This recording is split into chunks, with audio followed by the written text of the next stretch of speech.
detyrimet martesore që do të habisin, që askush nuk t'i thot, por i thot gjykata. A e di që ligji të detyron dhe të respektosh familjen e bashkëshortit.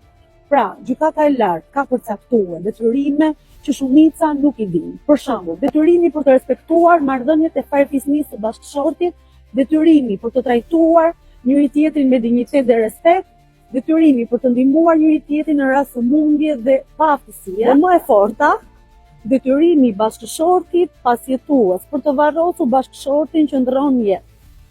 Dhe detyrimi për të ruajtur kujtimin e tij tek fëmijët dhe familja. Detyrimet martesore nuk janë vetëm morale, janë dhe ligjore. Gjykata e lartë ka përcaktuar qartë, martesa kërkon dashuri, respekt dhe bashkëpunim real. Kur këto mungojnë, martesa konsiderohet e dështuar. A e di këtë? Shkruaj po ose jo në koment dhe më thuaj mendimin tënd.